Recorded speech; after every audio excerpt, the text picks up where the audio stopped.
Me acuerdo de aquel día como si fuera ayer, cada detalle grabado a fuego en mi alma. La bofetada no solo me dolió en la cara, me dolió en mi historia, en mi entrega, en cada sacrificio que hice.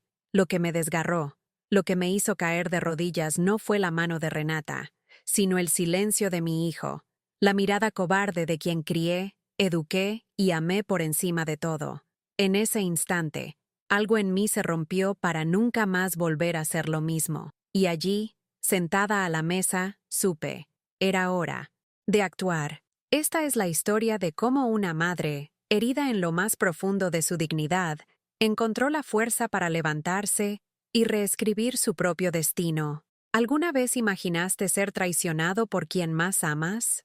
¿Has sentido el dolor de ser desechado después de una vida de dedicación? ¿Desde dónde estás viendo y a qué hora? Cuéntame en los comentarios. Y si esta historia te toca el corazón, por favor, dale me gusta, comparte y suscríbete al canal para no perderte las próximas. Mi vida siempre fue un bordado de paciencia y esfuerzo.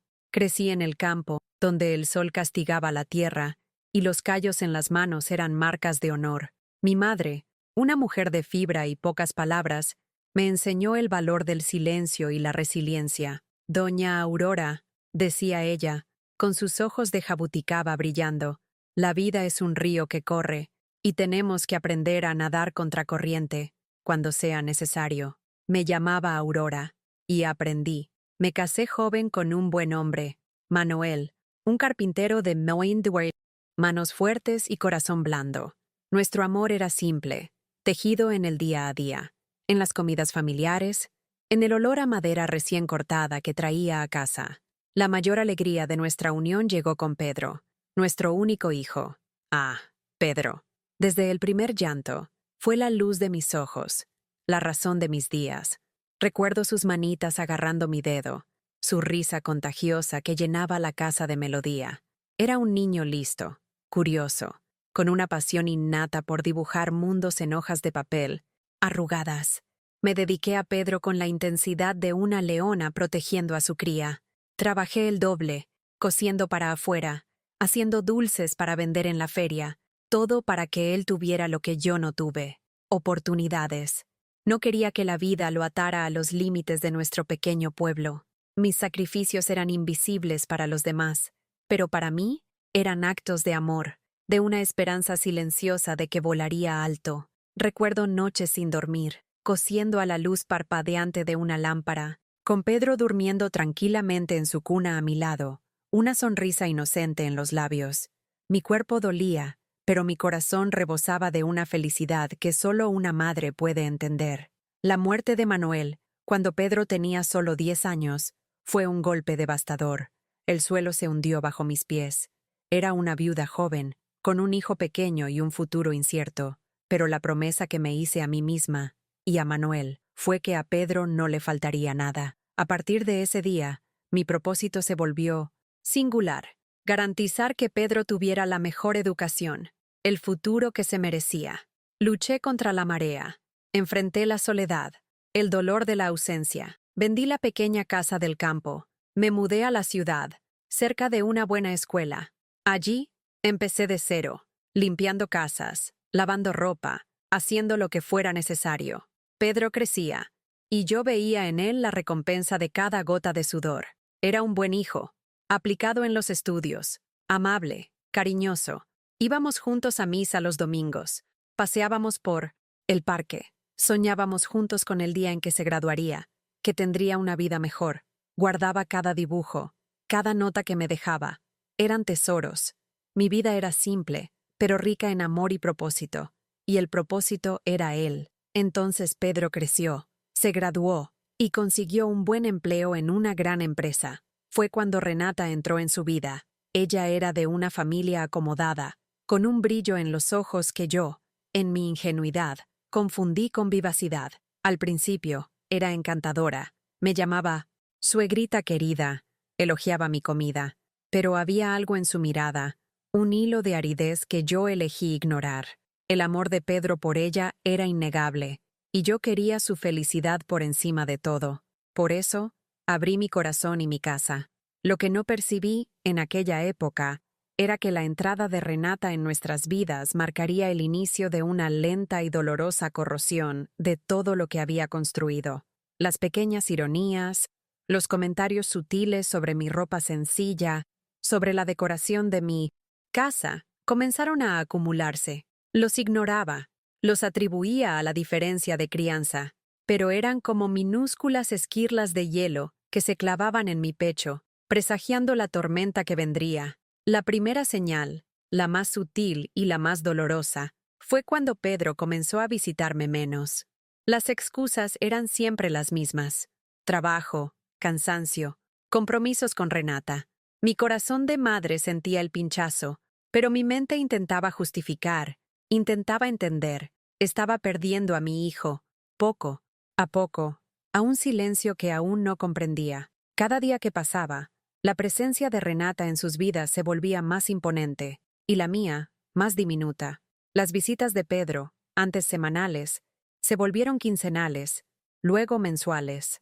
Las llamadas, que antes eran largas conversaciones sobre el día, se transformaron en breves saludos, siempre apurados, como si mi voz fuera una molestia. Sentía el vacío creciendo dentro de mí, un agujero que antes era llenado por la risa de mi hijo. Ahora resonaba, con la ausencia. El silencio de mi casa se convirtió en una pesada carga. Cada habitación parecía gritar cuánto lo extrañaba. Recuerdo una tarde lluviosa. Había preparado el pastel favorito de Pedro, el de harina de maíz con dulce de guayaba, y lo esperaba para el café. El timbre no sonó, el teléfono no sonó, el pastel se enfrió en la mesa, y el dulce aroma que debía traer alegría, solo trajo amargura. Esa noche, lloré en silencio, abrazada a un portarretratos con una foto antigua de los dos. Él, un niño sonriente, y yo, una madre orgullosa. La soledad era una manta fría que me cubría, y el abandono, una herida que se abría cada día más. Renata, por su parte, no perdía la oportunidad de hacerme sentir desubicada. Si yo los visitaba, me recibía con una sonrisa forzada, pero sus ojos me medían, me juzgaban. Las conversaciones eran siempre sobre la vida de ellos, los viajes, las cenas sofisticadas, los logros financieros. Yo, sentada en el sofá, escuchaba en silencio, sintiéndome una pieza de museo, una reliquia de un pasado que ellos parecían querer borrar. Las indirectas eran cada vez menos sutiles. Mamá, ¿no le parece que esa blusa está un poco anticuada? O, Pedro, tu madre todavía usa esas tazas de la abuela, tan pasadas de moda. Mi corazón se encogía, pero me callaba. Por Pedro, siempre por Pedro. La cima de la indiferencia de Pedro llegó cuando enfermé. Una fuerte gripe me derribó, y pasé días en cama, febril y débil. Lo llamé, con la voz entrecortada, pidiéndole que viniera a verme, que me trajera un medicamento. Él prometió que vendría, pero los días pasaron y no apareció. Fue una vecina, doña Lucía, un alma bondadosa, quien me socorrió, trayendo sopa y cariño. En ese momento, caí en la cuenta. Mi hijo, aquel a quien le había dedicado mi vida, me había abandonado en el momento en que más lo necesitaba. El dolor físico de la enfermedad era insignificante comparado con el dolor de ese abandono. Las motivaciones de Renata eran claras. Ella quería a Pedro solo para ella. Quería borrar cualquier vestigio de mi influencia en su vida. Yo era un recordatorio del pasado humilde de Pedro, algo que ella, con su ambición desmedida, parecía querer esconder. Lo manipulaba con sutileza, con elogios, con promesas de una vida de lujo y estatus que yo jamás podría ofrecer. Y Pedro, cegado por ese nuevo mundo, por esa nueva mujer, se dejó llevar. Se convirtió en un extraño para mí, un hombre que apenas reconocía, distante, frío, indiferente. Me sentía como un árbol antiguo, cuyas raíces habían sido cortadas una a una, dejándola a merced del viento. Mi alegría se desvaneció, mis días se volvieron grises. Pasaba horas mirando al vacío, reviviendo recuerdos, intentando entender dónde había fallado. ¿Acaso mi amor fue demasiado sofocante? ¿Acaso mi dedicación lo volvió débil? Las preguntas martillaban en mi mente, sin respuestas. Me sentía invisible, una sombra de lo que un día fui. Cada día, moría un poco por dentro, y la esperanza, antes, una llama viva, se convertía en una brasa casi apagada. Pero una parte de mí, aquella semilla de resiliencia plantada por mi madre, aún se negaba a ceder completamente. Esperaba, en silencio, por una señal, por una oportunidad de reavivar la llama. La vida siguió su curso monótono, gris, puntuado solo por los recuerdos de un pasado feliz. Me recluí, mis amigos más cercanos, doña Lucía y la anciana de la panadería, eran las únicas a quienes aún confiaba un vestigio de mi alma. Ellas escuchaban mis lamentos, los ojos llenos de compasión, y me ofrecían un hombro para llorar. Me sentía débil, vacía. ¿Qué me quedaba?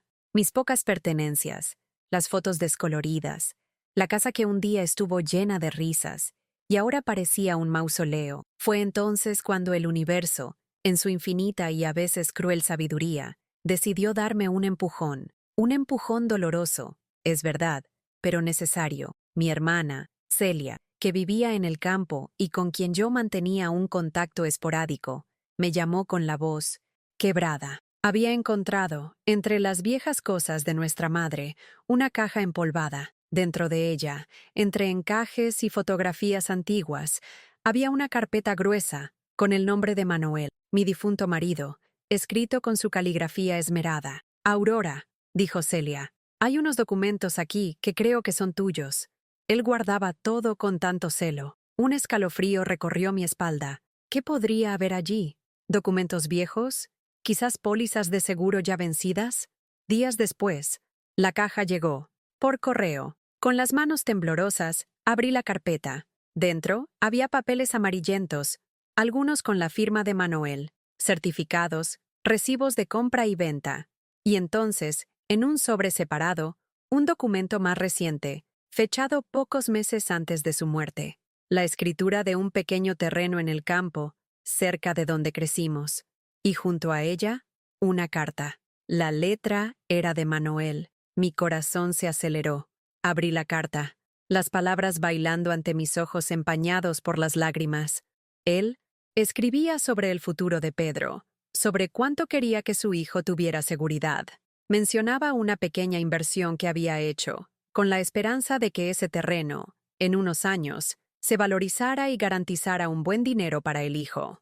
No era una fortuna, pero era una cantidad considerable, guardada con la intención de ser usada para la educación de Pedro, o para un inicio de vida. Y lo más importante, Manuel había hecho un tipo de testamento simple, dejando claro que ese bien era para Pedro, pero con una cláusula. La cláusula era clara como el agua.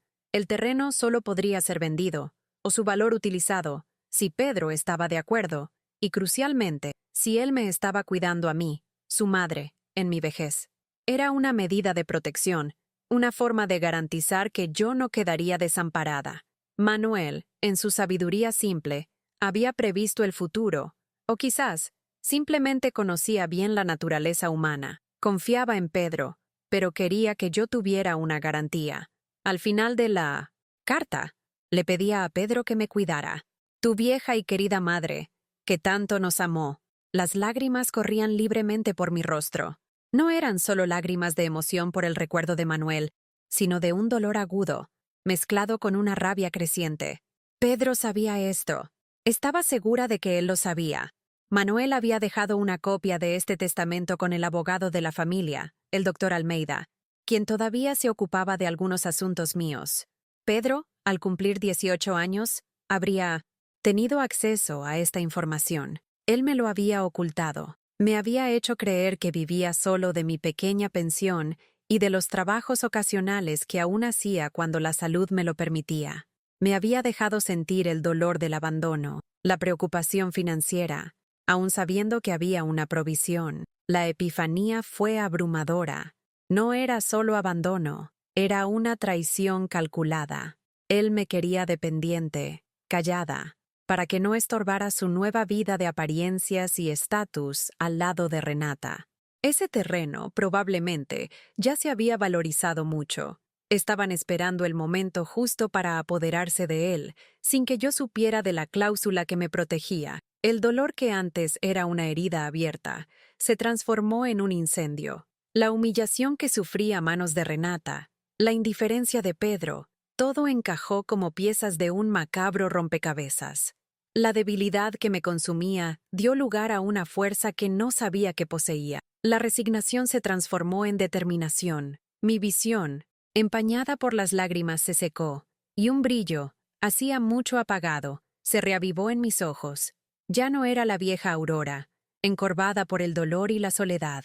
Era la Aurora que Manuel amaba, la madre que luchó por Pedro, la mujer que aprendió a nadar contracorriente. Y ahora tenía una prueba, un arma, y un ajuste de cuentas estaba a punto de suceder.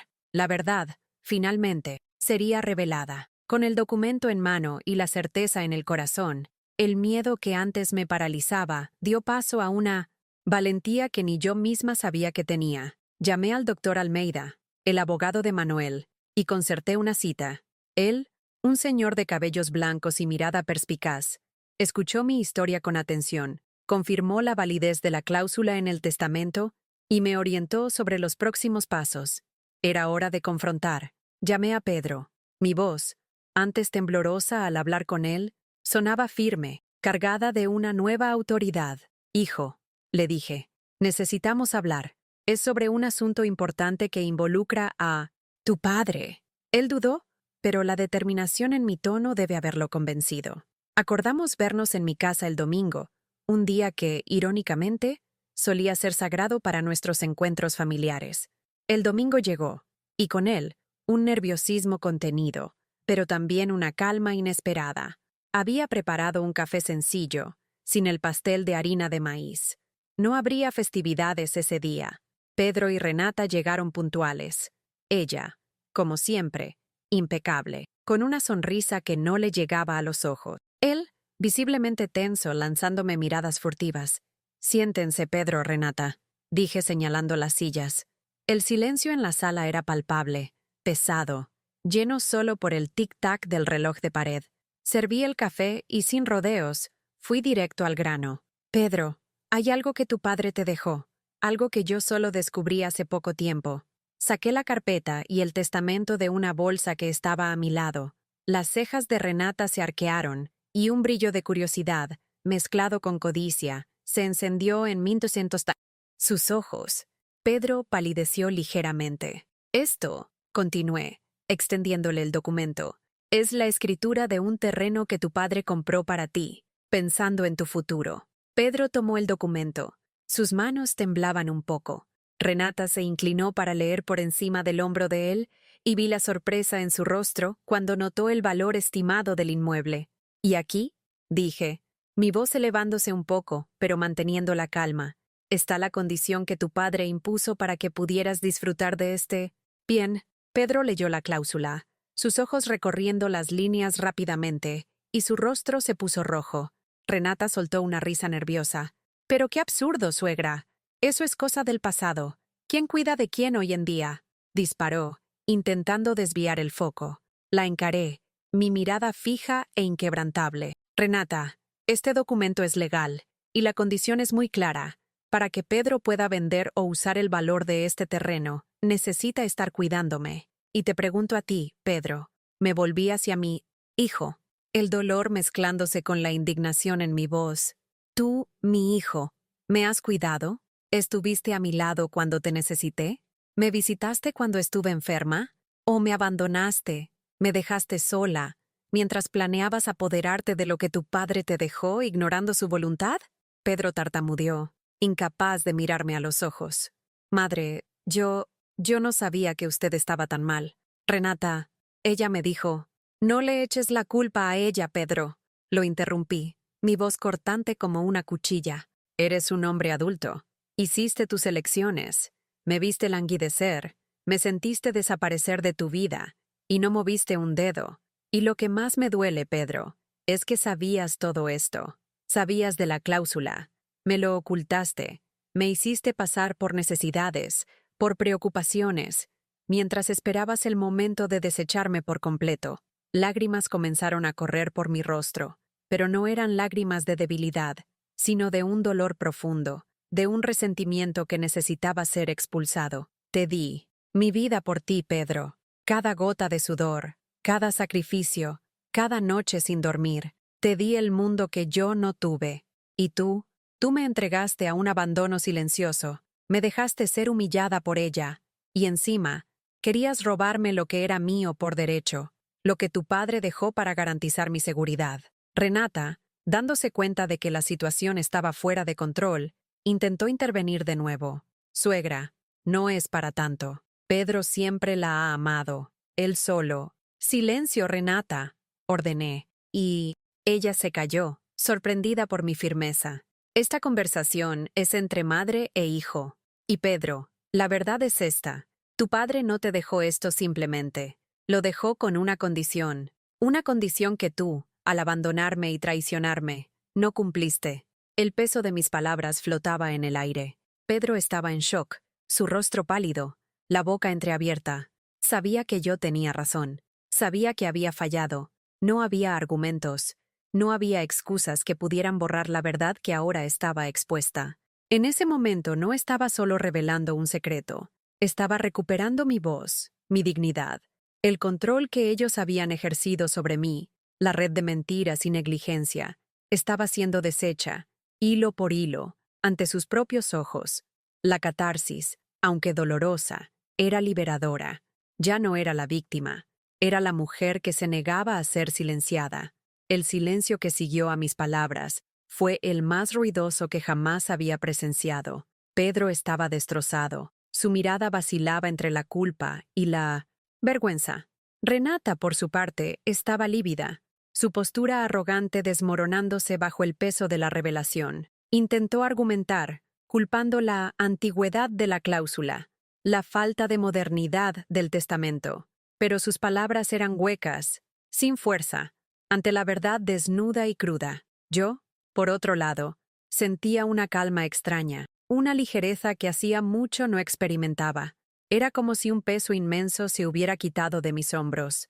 No buscaba venganza, sino justicia y, sobre todo, mi propia liberación. Pedro, dije, mi voz ahora más suave, pero aún firme. A partir de hoy, ese terreno será vendido, no por mí, sino por un abogado que se encargará de todo. El dinero será depositado en una cuenta a mi nombre, para mi seguridad y bienestar. Tu padre quería que yo tuviera esto, y es lo que sucederá.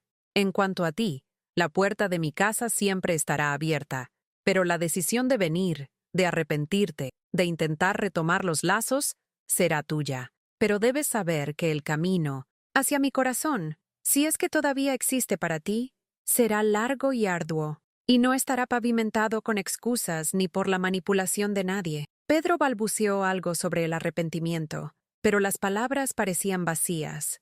Renata lo jaló del brazo, sus ojos lanzándome una última mirada de furia y derrota. Se levantaron, y sin decir una palabra más, salieron de mi casa.